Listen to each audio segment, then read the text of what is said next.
जिहादियों की यह भीड़ तब तक नियंत्रित है जब तक इनकी आबादी 30% नहीं हो रही।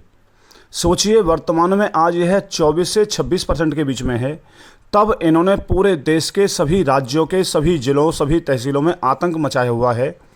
क्या आपको नहीं लगता आने वाले समय में जैसे ही इनकी जनसंख्या बढ़ जाएगी तो आपको इनके सामना करना पड़ेगा, आपको या आपके बच्चों को इनसे युद्ध करना पड़ेगा।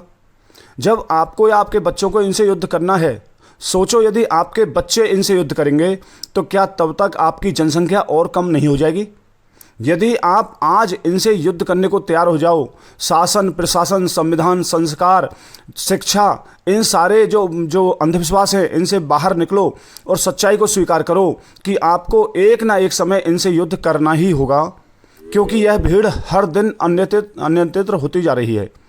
अगर आज आप हिम्मत जुटा के इनका सामना करने को तैयार हो जाते हैं, आप अपने घर बार छोड़कर इनके मुकाबला करने के लिए तैयार हो जाते हैं, किसी संगठन की ताकत बनते हैं और संगठित होकर सामूहिक रूप से एक दिशा में इन पर प्रहार करते हैं, तो निश्चित हम इनको आज हरा सकते हैं, इनका मुकाबला कर सकते हैं। जैसे जैसे हमारे हाथ से एक एक दिन करके निकल रहा है, वैसे वैसे इनकी ताकत बढ़ रही है और हमारी जनसंख्या घट रही है। एक ना एक दिन सत्ता परिवर्तन होगा, सत्ता परिवर्तन हो जाएगा, सभी जिलों के जिला अधिकारी ये बन जाएंगे, क्योंकि 2024 के जो आईएएस के जो एग्ज़ाम है उसमें 51 यही जिहादी आईएएस बन के आए हैं। सोचिए आने वाले समय में जब आपके सभी जिलों के जिला अधिकारी यह बन जाएंगे, पुलिस प्रशासन में इनका दबदबा हो जाएगा, जब जज और न्यायालय इनके हो जाएंगे, तो क्या आप इनका सामना कर पाएंगे? मेरे भाइयों, आज समय अनुकूल है। आज आप अपने घर मकान छोड़िए, आज समय निकालिए, ये धन दौलत का चक्कर छोड़ दो कि आपके पास करोड़ों रुपए हैं, आपके पास बहुत सारे प्लॉट हैं, बहुत सारी ज़मीन है। कुछ दिन बाद आपके ना प्लॉट बचेंगे, ना आपकी ज़मीन बचेगी, ना सोना चांदी बचेगा। आपको भी वही हाल होगा आपका भी जो बांग्लादेश के अन्य हिंदुओं का हुआ है। मेरे भाइयों, आज मौसम को देखो, परिस्थितियों को देखो, आपके अनुकूल हैं। आज आप चाहें तो इनको भगा भगा के मार सकते हैं, जैसे ये भगा के मार रहे हैं। और यदि आज आपने इनका मुकाबला नहीं किया तो कल आपके बच्चे इनका मुकाबला नहीं कर पाएंगे और यह आपके घरों में घुस जाएंगे, आपकी बहन बेटियों को आपकी आंखों से छीन ले जाएंगे, आपकी संपत्ति पर कब्जा कर लेंगे।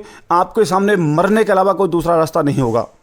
अभी भी समय है। बार बार आपसे चीख चीख के कहा जा रहा है, भाइयों समय निकालो, छोड़ो काम को, बहुत काम हो गया, बहुत संपत्ति इकट्ठी कर ली।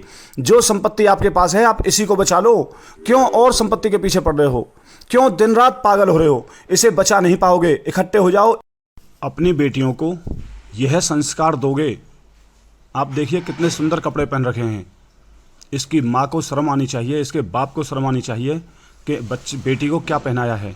हो सकता है इसके माँ बाप बहन भाई भी सामने बैठकर इसका नंग अंग प्रदर्शन देख रहे हों, नंगा नाच देख रहे हों।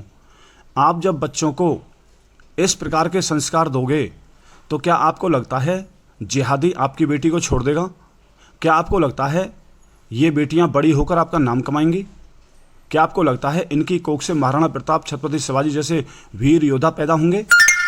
मेरे भाइयों, आप इसको समझ लो। संस्कार दोगे तो आपको योद्धा मिलेंगे और नंगपन दोगे तो आपको वैश्याएं मिलेंगी जो आपके आसपास चारों तरफ भरी पड़ी हैं। देखिए ढोलक वाले को, यह मुसलमान है जिसकी ढोलक के ऊपर बैठ के यह हिंदू लड़की नाच रही है। इसके माँ बाप भी इसी में होंगे। इसको शर्म नहीं आ रही। कोई माई का लाल इसकी चुटिया पकड़ के इसको मार नहीं रहा है। कोई कहने वाला नहीं है कि तू ये क्या कर रही है। और देखिए वो कहाँ से पकड़ रहा है और कैसे उसको खींच रहा है। फिर भी हमारा समाज आंख बंद करके मूक दर्शक बना हुआ है। आपने जब ऐसे संस्कार दिए तो भाइयों कैसे आप कह सकते हो कि आपकी बेटी ठीक है? देखिए यह बेटी भी है जो 3 व्हीलर में बैठ के जा रही है स्कूल, और कहाँ बैठी है? जिहादी की गोद में। यह भी मुसलमान है। क्या आपने कभी अपनी बेटी का पीछा किया स्कूल जाते समय? नहीं किया तो किया करो। अल्लाह ने जितने दिए इन्होंने उतने किए। 2, 5, 10, 18, 20 जितने दिए उतने करते गए। बच्चे ज़्यादा किए तो आज रोडें घेर ली, सारी सुविधाओं पे इन्होंने कब्जा कर लिया, सारी सरकारी सुविधाएं धीरे धीरे ये लेते जा रहे हैं। हमने आपने 2 किए, अपने बच्चों को घर में कैद कर लिया, रोडें खाली हो गई, रिश्ते हमारे टूट गए, पैसे का अंबार लगा लिया, परंतु घर में बच्चे नहीं हैं।